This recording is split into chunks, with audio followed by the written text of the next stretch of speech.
Hello students, आज हम करने जा रहे हैं total internal reflection, that is TIR। Topic is your total internal reflection. तो हम जानते हैं रिफ्लेक्शन हमें प्रूफ करना है इसमें, तो टोटल इंटरनल रिफ्लेक्शन। देखिए टॉपिक क्या है, हम एक इंटरफेस ले लेते हैं। There are two mediums, one is your air and other is your let it be denser medium, कोई भी डेंसर मीडियम हो सकता है। तो हम मानते हैं one is your denser medium and other is your rarer medium. अब आप सब ये सोच रहे होंगे कि अगर रिफ्लेक्शन लिखा है तो मीडियम क्यों लिखा जा रहा है, क्योंकि मीडियम में तो रिफ्रैक्शन होता है। तो यही लॉजिक है इसमें। तो हम सबसे पहले यहाँ लेंगे दैट इज़ योर नॉर्मल। अब देखते जाइए क्या होगा। इंसिडेंट रे हमने यहाँ से ली, light goes from denser to rarer medium. इसमें डेंसर से रेयरर मीडियम में जा रही है लाइट। ये आगे इंसिडेंट रे। अगर ये इंसिडेंट रे है तो मीडियम चेंज होगा क्योंकि इंटरफेस है बीच में, रिफ्रैक्शन होगी। ये हमारे पास एंगल आई है, तो लाइट अगर ये डेंसर से रेयरर जा रही है तो it will bend away from the normal. तो ये इस तरीके से चलेगी। मैंने एंगल आई और इंक्रीज किया, रिफ्रैक्टेड रे जो है वो और बेंड करेगी। ऐसे ही करते जो रिफ्रैक्टेड रे है वो हमारी इंटरफेस पे आ गई। इट मीन्स कि आपका एंगल ऑफ रिफ्रैक्शन उस टाइम पे हो गया दैट इज़ योर 90 डिग्री। इस टाइम जो एंगल ऑफ इंसिडेंस था उसे हम कहते हैं क्रिटिकल एंगल। तो where C is your critical angle. तो क्रिटिकल एंगल क्या है, हमारे पास एंगल ऑफ इंसिडेंस था, हमने उस एंगल ऑफ इंसिडेंस को इंक्रीज़ करते गए। एंगल ऑफ जो रिफ्रैक्शन है जब वो 90 हो जाएगा, मीन्स जो रिफ्रैक्टेड रे है वो हमारी इंटरफेस पे आ जाएगी, उस टाइम पे जो एंगल ऑफ इंसिडेंस होगा उसको क्रिटिकल एंगल बोलेंगे। तो क्रिटिकल एंगल कुछ नहीं है, it is a angle of incidence. ये एंगल ऑफ इंसिडेंस ही है, बट एक स्पेशल केस हो गया जब हमारे पास एंगल आर जो है वो 90 डिग्री हो जाएगा, तो इसे हम क्या बोलते हैं, क्रिटिकल एंगल। अभी भी हमारे पास रिफ्लेक्शन वर्ड समझ नहीं आ रहा है, तो हम क्या करेंगे, एंगल जो आई है इसे और इंक्रीज करेंगे। हमने एंगल आई को और इंक्रीज किया, क्या होगा, लाइट जो ऑब्वियसली और बेंड करेगी। अब बेंड करके वो आ गई यहाँ पे। तो आप देख रहे हैं लाइट किस मीडियम से जा रही थी, ये आई जो है इस टाइम पे अब ग्रेटर देन सी है, क्रिटिकल एंगल से बड़ा एंगल ऑफ इंसिडेंस है।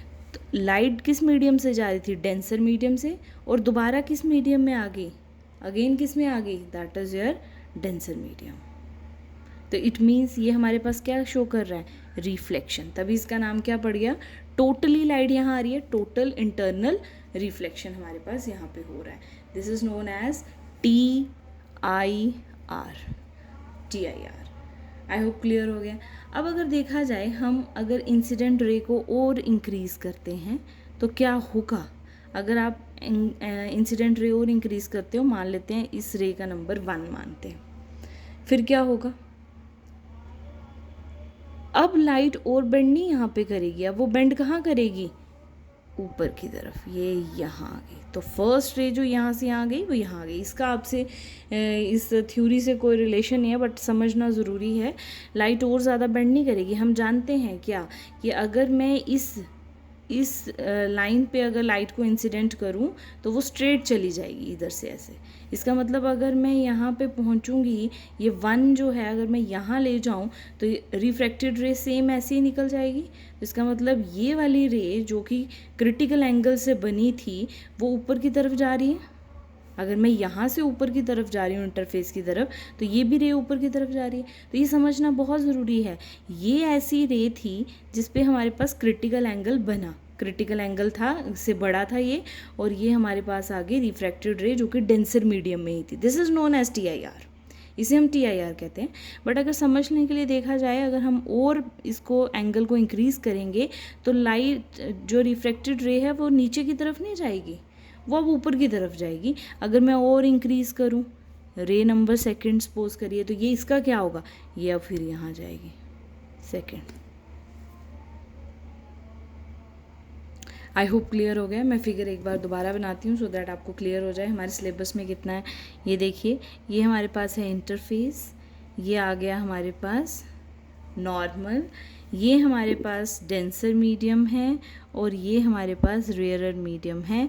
एक लाइट पे हमने लाइट इंसिडेंट की किसी एंगल आई पे, ये हमारे पास रिफ्रैक्शन हो गई, और ये रिफ्रैक्टेड रे आ गई, रिफ्रैक्शन हो रहा है। जैसे हमने आई को इतना इंक्रीज़ किया कि हमारे पास आर जो है वो कितना हो गया 90 डिग्री, उस इंसिडेंट एंगल को हम बोलते हैं क्रिटिकल एंगल। अब मैंने इसको और इंक्रीज़ किया आई को, means I is greater than C हो गया। उस टाइम पे अब लाइट और बेंड करेगी और आ जाएगी सेम मीडियम में, तो ये हमारे पास बन गया इस तरीके से। और इस केस में ये अगर रिफ्लेक्शन हो रहा है तो हम ये जानते हैं कि आई किसके इक्वल होगा, आर के। तो ये एंगल इस टाइम पे इक्वल होने वाला है इस एंगल के, तो ये एंगल आई इस टाइम जितना भी एंगल होगा वो इक्वल होगा इस आर के, तभी तो रिफ्लेक्शन होगा। इट मीन्स रिफ्लेक्शन का मतलब क्या है, angle I is equal to angle R. I hope ये बात क्लियर हो गई है। This is known as TIR। अब TIR अगर हो रहा है तो सबसे पहले हमें इसमें एग्ज़ाम में आ सकता है what do you mean by critical angle. तो क्रिटिकल एंगल क्या है उसकी डेफिनेशन लिखिए।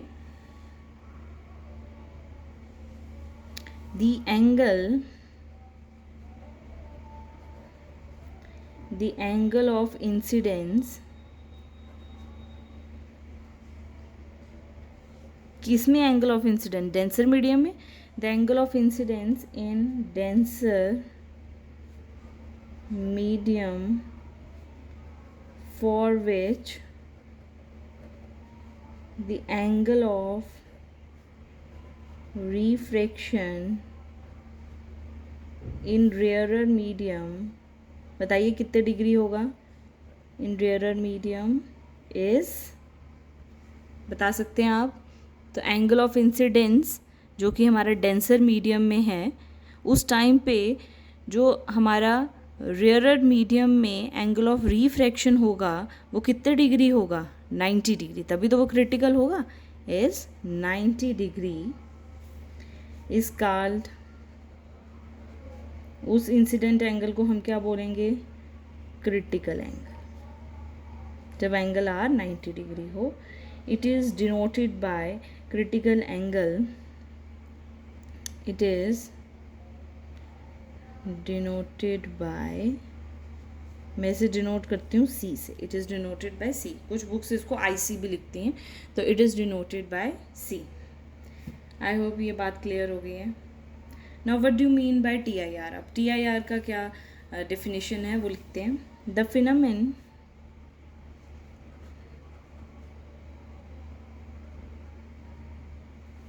in which a ray of light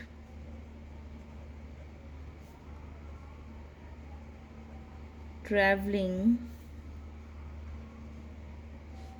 at an angle of incidence, ठीक है, TIR तब होगा जब एंगल ऑफ इंसिडेंस जो है वो ग्रेटर होगा क्रिटिकल एंगल से। Angle of incidence greater than the critical angle from, कहाँ से कहाँ लाइट जा रही है, denser to rarer medium is totally reflected back into the, वो कहाँ पे, into the denser medium में ही टोटल लाइट आ रही है, into the denser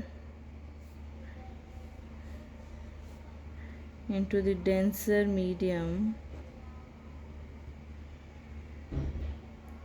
into the denser medium is called total internal reflection, TIR। I hope ये बात clear है आपको।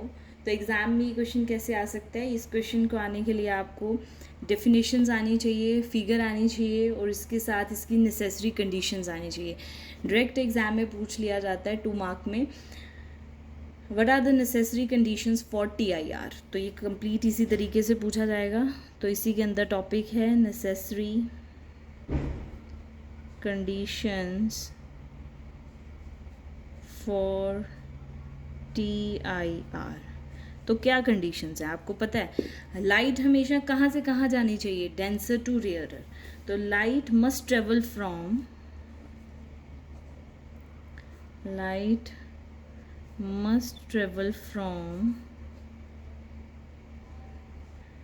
denser to rarer medium। तो लाइट कहाँ से कहाँ ट्रैवल करनी चाहिए, डेंसर से रेयरर मीडियम में। और सेकंड लास्ट कंडीशन है इसकी हमारे कि एंगल ऑफ इंसिडेंस, अगर TIR करना है तो एंगल ऑफ इंसिडेंस ग्रेटर होना चाहिए क्रिटिकल एंगल पे। क्रिटिकल एंगल तक तो ये इंटरफेस पे ही आ रही है, 90 डिग्री का R बनता है। अगर हमें सेम मीडियम में लाना है, रिफ्लेक्शन करना है, तो I should be greater then C होना चाहिए। तो एंगल ऑफ इंसिडेंस लिखिए, the angle of incidence in denser medium must be greater than the critical angle। I hope यहाँ तक आपको क्लियर है नेसेसरी कंडीशंस।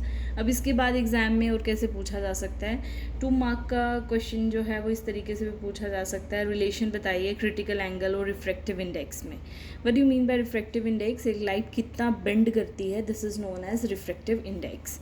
तो इसमें रिलेशन देखते हैं कि TIR क्रिटिकल एंगल और रिफ्रैक्टिव इंडेक्स में क्या रिलेशन है। तो topic is your relation between critical angle and refractive index mu। From Snell's law हम जानते हैं, फ्रॉम स्नेल्स लॉ क्या कहता है Snell's law, mu is equals to sine I upon sine R। Sine I upon sine R, light कहाँ से कहाँ जा रही है, from denser medium to rarer, तो mu 2 1 from denser to rarer. But हम जानते हैं mu 1 2 is equals to 1/2 mu 1, ये इन्वर्सली होते हैं। तो क्या मैं इसको लिख सकती हूँ 1 अपॉन 1 म्यू 2, ठीक है। ये यहाँ कर लिया हमने। तो हमारे पास क्या बन गया, sine I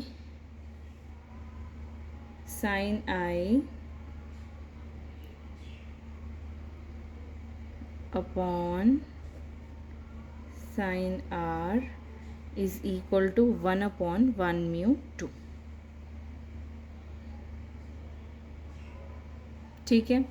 when critical angle की बात हो रही है, when I is equals to C, जब angle of incidence critical angle होगा उस टाइम पे, then R is equals to कितना होगा, कोई बता सकता है, then R is equals to 90 degree. तो हमारे पास क्या आ गया, साइन I की जगह हम क्या लिख दें, C अपॉन साइन क्या लिख दें हम, R की जगह 90 degree is equal to 1 upon 1 mu 2।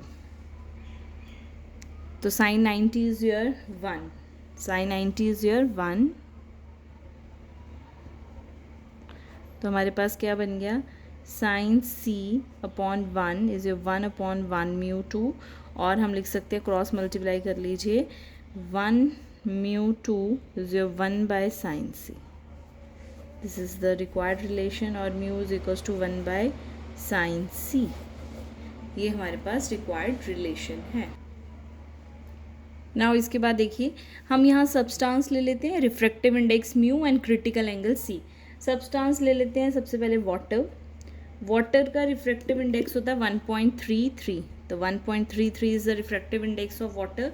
Critical angle होता है 48.75, 48.75। तो आप देखिए वाटर का रिफ्रैक्टिव इंडेक्स है 1.33, क्रिटिकल एंगल है 48.75। ऐसे ही ग्लास का हमारे पास क्या आ जाता है, ग्लास का हम लिख लेंगे,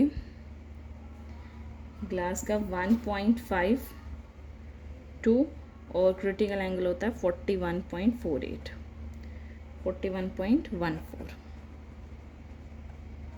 डिग्री। ऐसे ही अगर हम ले लेते हैं डायमंड, तो डायमंड का हमारे पास क्या आ जाता है रिफ्रैक्टिव इंडेक्स 2.42 और क्रिटिकल एंगल आ जाता है 24.41 degree.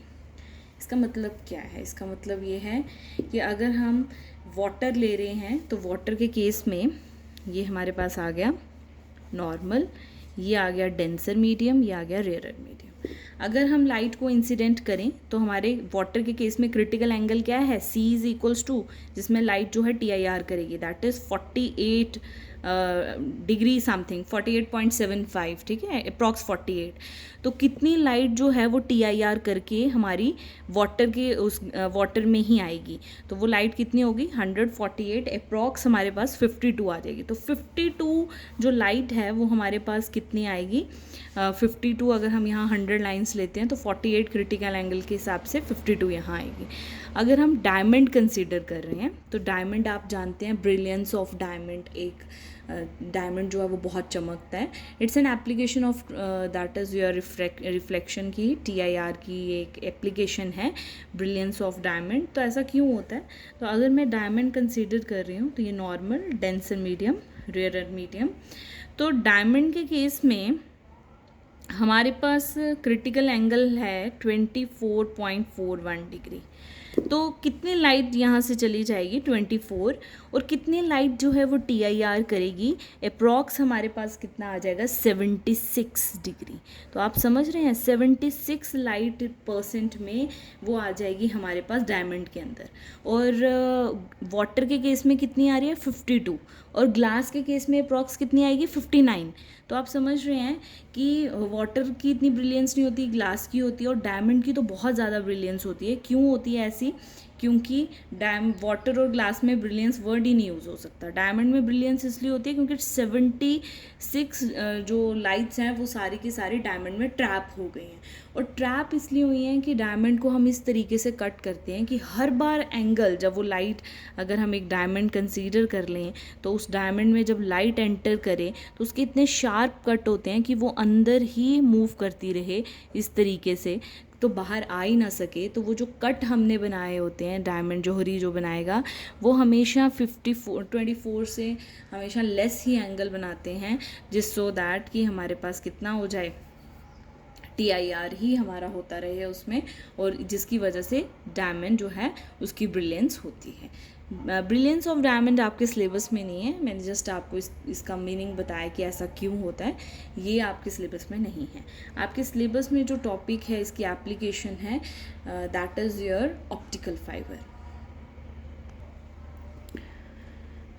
Now move to the topic that is application of optical fibre, that is application of TIR। Topic is your optical fibre, बहुत इंपॉर्टेंट है ये ऑप्टिकल फाइबर। तो ऑप्टिकल फाइबर क्या है, it's an application of total internal reflection, जिसमें हम देखेंगे क्या चीज़ क्या है, दैट इज़ योर ग्लास। ये ग्लास ही होता है, तो हम एक ग्लास बना लेते हैं, ये इस तरीके से होगा, बहुत ही फाइन, बहुत ही पतला सी ग्लास होती है, तो बहुत बड़ी बनाई, बहुत पतली सी, इतनी सी ग्लास होती है, इस तरीके से बहुत छोटी सी ग्लास होती है। हमने क्या किया, इसे ऊपर से कोट कर लिया, इसे क्लैडिंग कहते हैं, कोटिंग कर दी इस पे हमने, ये कोटिंग हो गई।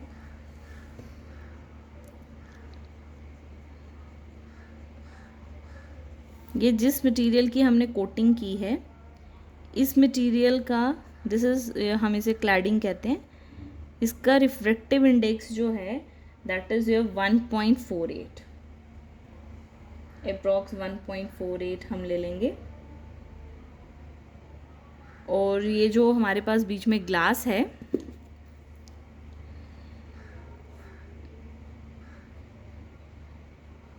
इसका रिफ्रैक्टिव इंडेक्स जो है ये हमारे पास क्या है 1.52। तो हम देख रहे हैं कि ग्लास हमारे पास अंदर डेंसर मीडियम है और ये जो हमने कोटिंग की है ये हमारा रेयरर मीडियम है।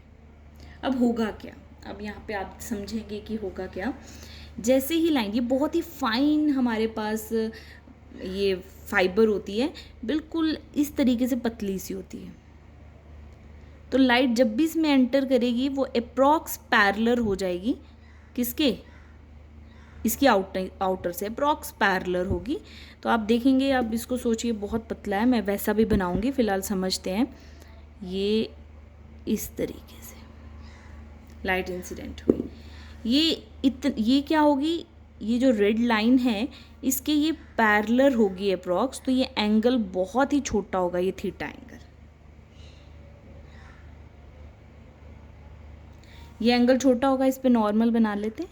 ये आ गई लाइट, कहाँ से कहाँ जा रही है देखिए, अभी अंदर इस से ये बाहर, इसके लिए जब इसने यहाँ पे इंसिडेंट किया तो किस मीडियम से ये आ रही है, इंसिडेंट हो रही है, दैट इज़ योर ग्लास। तो ग्लास डेंसर मीडियम है, इसने जाना कहाँ है, दैट इज़ क्लैडिंग जो हमने पॉलिश किया है। This is your 1.48 refractive index, means this is your rarer medium. तो डेंसर से रेयरर जा रही है, बट इस टाइम होगा क्या कि ये एंगल बहुत छोटा है, तो ये एंगल क्या होगा, it is I should be greater than C बन जाएगा। तो जिसकी वजह से क्या होगा, लाइट सेम मीडियम में चली जाएगी। ठीक है, अब ये इंसिडेंट रे होगी। इस टाइम पे ये स्मॉल एंगल थीटा, ये स्मॉल एंगल थीटा, ये एंगल स्मॉल होगा, तो ये एंगल जो है it should be greater than critical angle, light again same medium में बेंड कर जाएगी। ये एंगल हमारे पास क्या आ गया, थीटा। ये एंगल भी क्या हो गया, theta is a very small angle. मैं यहाँ ये बताना चाहती हूँ कि it's a very very small angle, जिसकी वजह से हमारे पास ये क्या बन रहा है, it should be greater than critical angle, ये अगेन सेम मीडियम में आ जाएगी। इसी तरीके से ये यहाँ से बाहर चली जाएगी। तो आप देख रहे हैं टोटली लाइट जो है वो हमारी इस ग्लास के अंदर, इस फाइबर के अंदर ही रह रही है। तो ये हम कैसे कर पा रहे हैं, it is due to the TIR। तो क्या फिनोमेना इसमें लग रहा है, that is total internal reflection. अगर हमारी लाइट जो है इंटरनली ही रिफ्लेक्ट हो रही है तो इट मीन्स कि हम यहाँ पे जो क्वालिटी ऑफ लाइट आउटपुट जो होगा वो बहुत ही अच्छा होगा। और ये बात भी हम जानते हैं कि अगर हमें सिग्नल्स भेजने हैं, जैसे ऑडियो सिग्नल्स भेज रहे हैं, तो लार्ज डिस्टेंस मूव करते हुए वो जो है उसकी इंटेंसिटी जो है वो बहुत लो हो जाती है। तो अगर हम लाइट को भेज रहे हैं तो light means it has an frequency of 10 की पावर 14, 10 की पावर 15, और जो रेडियो वेव्स भेजते हैं इट इज़ अप्रॉक्स 10 की पावर 9, 10 की पावर 10 में रहती है। तो 10 की पावर 14 अगर हम इसमें कंसीडर करेंगे तो वो बहुत ही ज़्यादा जो है अच्छी है। हम लाइट जो है बहुत ज़्यादा सिग्नल, एक ही साथ 2-3 टेलीफोन चला सकते हैं। जो रेडियो वेव्स हमारा काम कर रही थी, लाइट उससे बहुत ज़्यादा काम करेगी। तो अगर हम इसको यूज़ कर पा रहे हैं इट मीन्स हमारे पास सिग्नल बहुत अच्छे हो जाएंगे। तो TIR जो है वो हम कम्युनिकेशंस के लिए यूज़ कर सकते हैं, और ऑप्टिकल सिग्नल्स अगर हमने एक मीडियम से दूसरे मीडियम भेजने हैं, और अगर हमें एंडोस्कोपी करनी है तो उसके लिए लाइट अगर हम भेज रहे हैं तो आप देखोगे मुंह से पाइप डालते हैं और हमें अंदर सब दिख रहा होता है, it is because of TIR application. तो वो जो पाइप डालते हैं that is your optical fibre. तो सबसे पहले हम इसे पढ़ते हैं कि इसकी मेन बात क्या है। हम फिनोमेना समझ चुके हैं हो क्या रहा है, अब इसकी स्पेशलिटी क्या है, ऐसा है क्यों। ये इतनी फाइन वायर होती है कि ये ग्लास की बनी होती है, बट आप इसे टर्न करेंगे तो ये टूटेगी नहीं। अगर मैं इस वायर को ऐसे लेके जाऊँ तो ये वायर इस तरीके से होगी,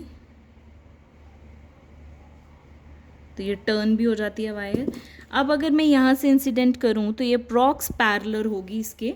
ये जो हमारी ब्लू पेन से मैंने ये बनाया है, ये जो है और ये जो इंसिडेंट रे है प्रॉक्स पैरेलल होगी, normal and then same angle. फिर सेम सेम सेम सेम। और ये बेंडिंग, लाइट जो है उसको बेंड करना इतना इजी नहीं है, बट इस केस में ये इतनी फाइन एंगल्स बनाकर बेंड करेगी। बेंडिंग बहुत ही शॉर्ट शॉर्ट डिस्टेंस पे होगी कि इसके मुड़ने की वजह से लाइट की डायरेक्शन को कोई फ़र्क नहीं पड़ेगा। तो हम देखेंगे कि वो किसी भी डायरेक्शन में हम इसको मोड़, तो लाइट यहाँ से हमने इंसिडेंट की और यहाँ से हम बाहर, अगर इसी को मैं इस तरीके से ऐसे बना लूँ तो हम लाइट को इंसिडेंट कर रहे हैं यहाँ से, और ये यहाँ से इस तरीके से यहाँ से मुड़ते हुए हमारे पास लास्ट जो है वो कहाँ पे आ जाएगी, यहाँ से रिफ्लेक्ट आउट हो जाएगी। तो आप समझ रहे हैं कि हम इसमें ये ऐसा फाइन ग्लास होता है कि हम इसे टर्न कर सकते हैं, सर्कुलर किसी भी शेप में ला सकते हैं, तो ब्रेकेज नहीं होगी, जिसकी वजह से हम लाइट को किसी भी डायरेक्शन में मूव कर सकते हैं यहाँ पे। तो ये मेन इसका फिनोमेन जो है TIR यूज़ होने की वजह से ऑप्टिकल फाइबर जो है वो हमारे, तो ये ऑप्टिकल फाइबर किस प्रिंसिपल पे बेस करता है, तो हम यहाँ पे अब लिख लेते हैं। ये क्वेश्चन एग्ज़ाम में आने के चांसेस हैं ना। अब इसकी बेसिक डेफिनेशन लिख लेते हैं ऑप्टिकल फाइबर की। An optical fiber is a thin and long strain, देखिए,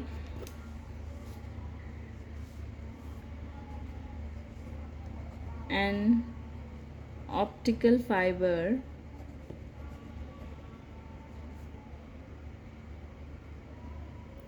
is a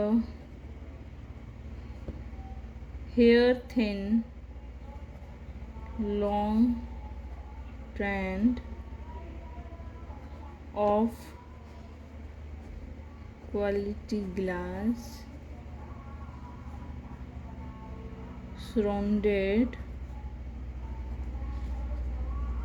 by a glass coating of slightly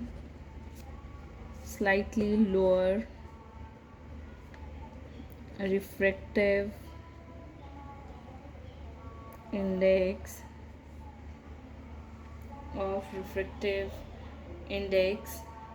what is the principle, तो प्रिंसिपल हमारे पास क्या आ जाता है इसका, principle optical fibre works on a principle of, optical fibre works on the principle of, बता सकते हैं आप क्या प्रिंसिपल है, TIR, टोटल इंटरनल रिफ्लेक्शन।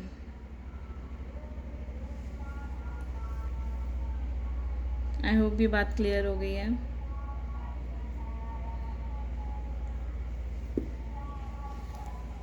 अगर हम इसे बनाना चाहें,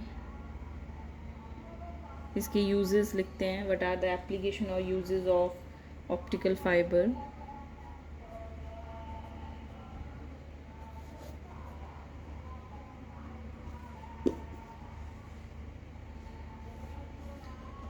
It is used in endoscopy.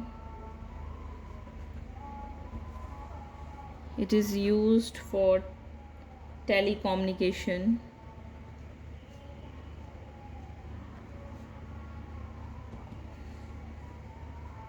It is used for transmit the images. Next, it is used to form toys और डेकोरेटेड मटेरियल। अगर आपको पता होगा तो आपने बहुत सारी शॉप्स में देखा होगा, एक डेकोरेशन मटेरियल होता है, इस तरह से एक टॉय मान सकते हो या डेकोरेशन मटेरियल हो सकता है, एक पॉट सा होता है, उस पॉट में बहुत सारी ऐसे फाइबर्स होती हैं, ऐसे फाइन ग्लासेस होती हैं, और उसके टिप जो होते हैं वो यहाँ से चमकते हैं। जैसे आप लाइट ऑन करते हो तो लाइट जो है वो यहाँ शो होती है।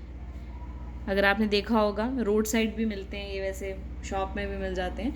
तो ये इस तरह से एक पॉट होता है, बहुत फाइन से ऊपर बुशेस सी बनाई होती हैं, वाइट कलर में होती है मोस्टली। और यहाँ पे जैसे आप स्विच ऑन करते हैं तो ये जो इसके टिप्स होते हैं इस फ्लावर पॉट के, ये सारे जो है वो शाइन करने लगते हैं, वहाँ लाइट जो है चलने लगती है। तो बहुत ही प्यारा सा ये एक शोकेस बन सकता है। तो इसमें भी ये इससे टॉय ले सकते हैं, शोकेस के में ले सकते हैं। तो वहाँ वो भी क्या है, that is an optical fibre. ये ऑप्टिकल फाइबर TIR का ही फिनोमेन वहाँ पे हो रहा था। आई होप यहाँ तक आपको सब क्लियर है। अब थोड़ा सा और आगे चलते हैं, एग्ज़ाम में न्यूमेरिकल टाइप इसमें से किस तरीके से आ सकते हैं, तो आप देखेंगे। अभी मैं यहाँ पे थोड़ा सा इस तरीके से ले लेती हूँ। तो आप देखेंगे कि एग्ज़ाम में मोस्टली बताया जाता है कि कितना, अगर मैं यहाँ पे मान लेती हूँ एक राइट एंगल ट्राइंगल, एक प्रिज्म ले लेती हूँ, that is a prism. I hope ये क्लियर है, प्रिज्म ही है। अगर ये क्लियर नहीं हो रहा है तो पहले हम ये वाली ले लेते हैं फिगर, फिर इसी को देखिए प्रिज्म की ही टाइप बना रही हूँ, दैट्स अ प्रिज्म। ठीक है, इसी को मैंने यहाँ पे ऐसे डिफरेंट शेप में ले लिया था। आई होप ये क्लियर है। लाइट जो है इस प्रिज्म में इंसिडेंट कर रही है, मान लेते हैं किस तरीके से, ये आ गई इंसिडेंट रे। थोड़ी सी बेंडिंग हो गई है यहाँ पे, दोबारा बनाते हैं।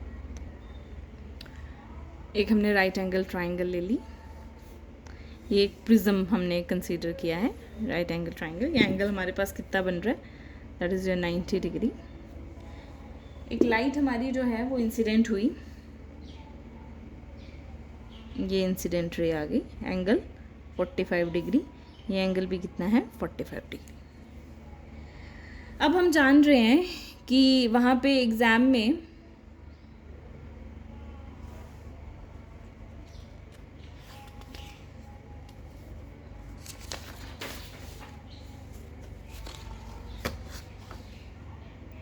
किस तरीके से पूछा जाता है। ये हमने ट्राइंगल ले ली, ये बन गई, ये राइट एंगल ट्राइंगल 90 डिग्री, ये हमने कंसीडर कर लिया 45, दिस इज़ योर 45 डिग्री। ये लाइट हमारी इंसिडेंट हो गई। हम ये बड़े अच्छे से जान रहे हैं कि ये हमारे पास इंटरफेस आ गया, ये रेयरर मीडियम है, ये हमारे पास प्रिज्म डेंसर मीडियम है। और ये हमारे पास अगर इस इंटरफेस पे मैं नॉर्मल बनाऊंगी तो ये ब्लू वाली ले किस्म से नॉर्मल ही दिख रही है। तो नॉर्मल पे लाइट अगर जा रही है तो वो बेंडिंग नहीं होगी, तो ये रेयरर से डेंसर में गई बट बेंडिंग नहीं हुई। आई होप ये बात क्लियर हो गई है यहाँ पे। अब क्या होगा, ये लाइट जो है अब हमारे पास एंगल कितना बनाएगी, दैट शुड बी, अगर मैं इस पे नॉर्मल ले लूँ तो ये रेड इस लाइन पे नॉर्मल, ये नॉर्मल बन जाएगा, ये नॉर्मल आ गया। ये एंगल अगर 45 डिग्री है तो ये एंगल भी हमारे पास कितना होगा, 45 डिग्री। ठीक है, आई होप यहाँ तक क्लियर है आपको। 45 डिग्री। तो अभी मैंने इसी लेक्चर में आपको पढ़ाया कि ग्लास के लिए आपका क्रिटिकल एंगल होता है 41.14 डिग्री।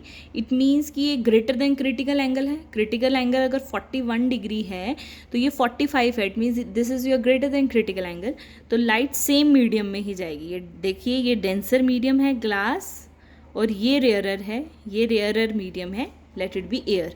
तो अब ये डेंसर से रेयरर नहीं जाएगी क्योंकि angle greater than critical angle है, तो ये सेम मीडियम में चली जाएगी, सेम मीडियम।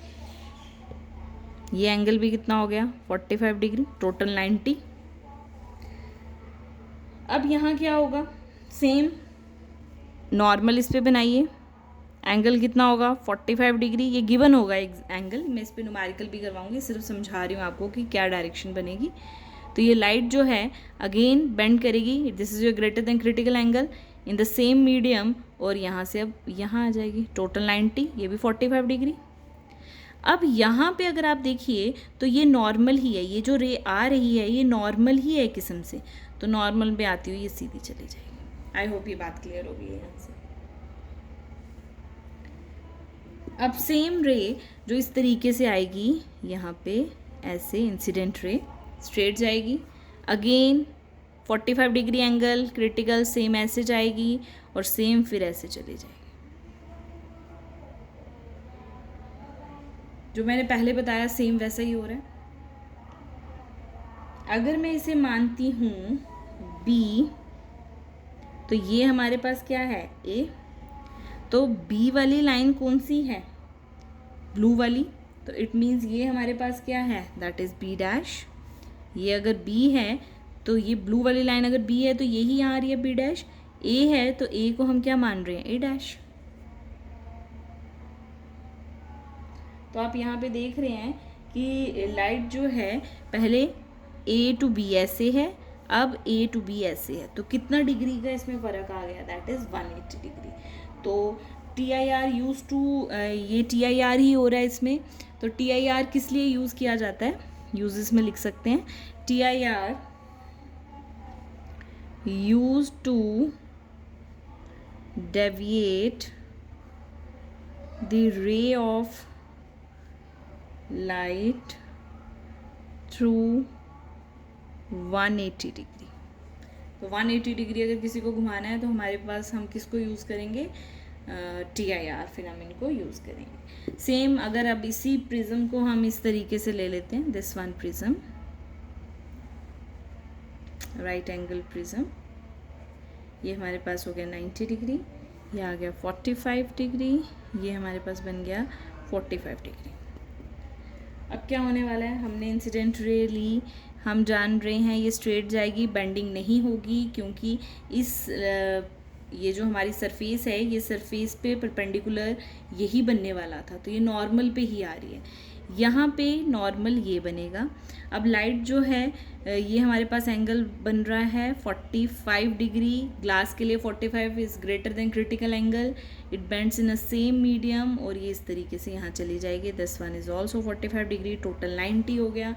अब ये हमारे पास इस सरफेस के लिए ये लाइन जो हमारी रे आ रही है ये ऑलरेडी कैसी रे है, दैट इज़ जो नॉर्मल पे आ रही है, तो इट मीन्स ये स्ट्रेट चली जाएगी, बेंड नहीं होगी, स्ट्रेट जाएगी।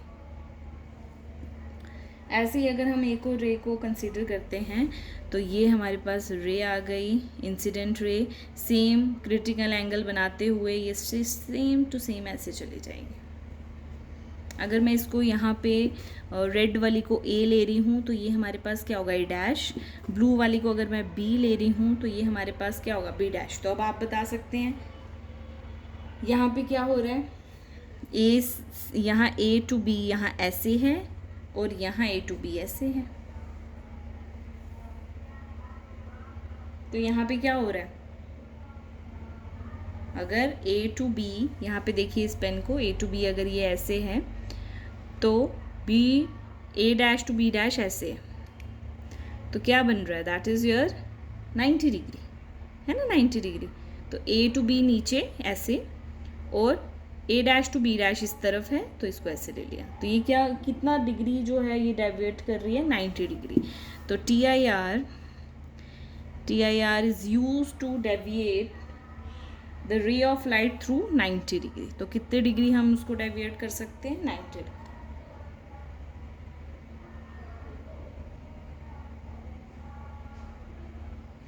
अगेन हम प्रिज्म ले लेते हैं,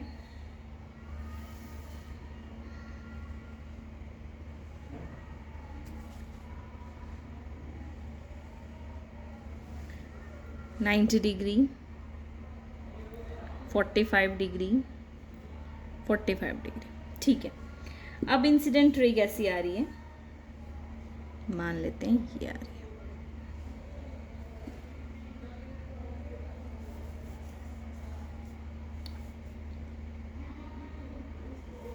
अब इस केस में क्या होगा, अब आप बोल सकते हैं बिल्कुल कि ये तो नॉर्मल नहीं है, इस सरफेस पे नॉर्मल कैसा होगा, ये नॉर्मल होगा ऐसे। Now light goes from rarer to denser medium, it will bend towards the normal, तो ये टूवर्ड्स द नॉर्मल जाकर बेंड कर कर इधर आ गए। आई होप यहाँ तक क्लियर है।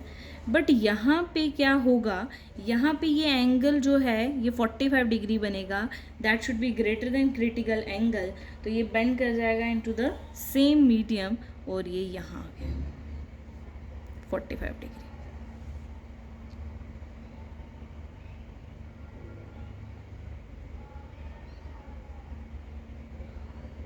अब क्या होने वाला है इस पे, ये इट गोज़ फ्रॉम नॉर्मल इस तरीके से आ जाएगा, इट गोज़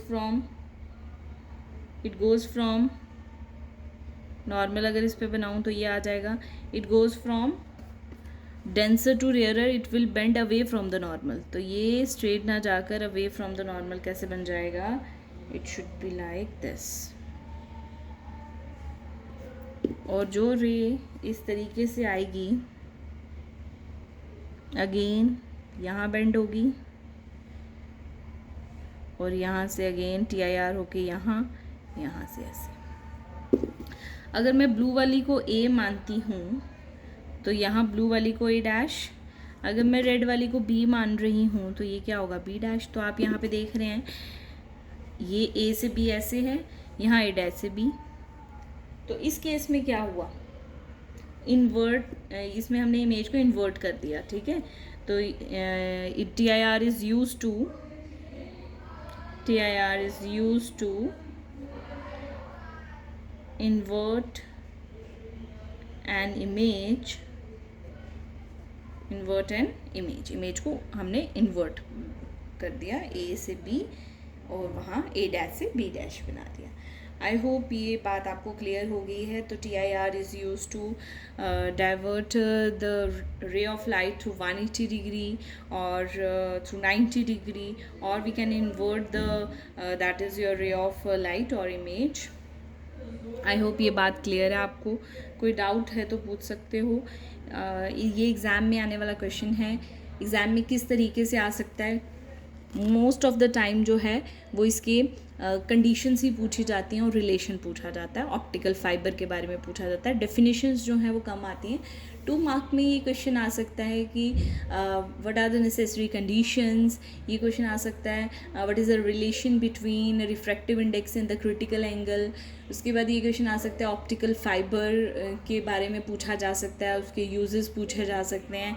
या TIR के बेसिस पे न्यूमेरिकल, इस तरह के न्यूमेरिकल मोस्टली एग्ज़ाम में देखने को मिलते हैं TIR के बेसिस पे। इस तरह के ही न्यूमेरिकल इसमें आते हैं। बेसिक न्यूमेरिकल म्यू गिवन है, C गिवन है, उसके चांसेस बहुत कम हैं।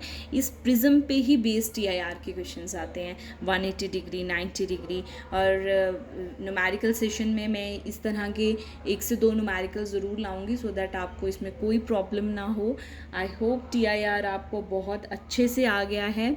टोटल इंटरनल रिफ्लेक्शन बहुत ही इम्पॉर्टेंट टॉपिक है और उसका प्रैक्टिकल यूज़ भी बहुत ज़्यादा है मेडिकल साइंस में, इंजीनियरिंग्स में, ऑल दैट। ये बहुत ही इंपॉर्टेंट क्वेश्चन है। I hope it is clear to you. All the best. Like, share and subscribe.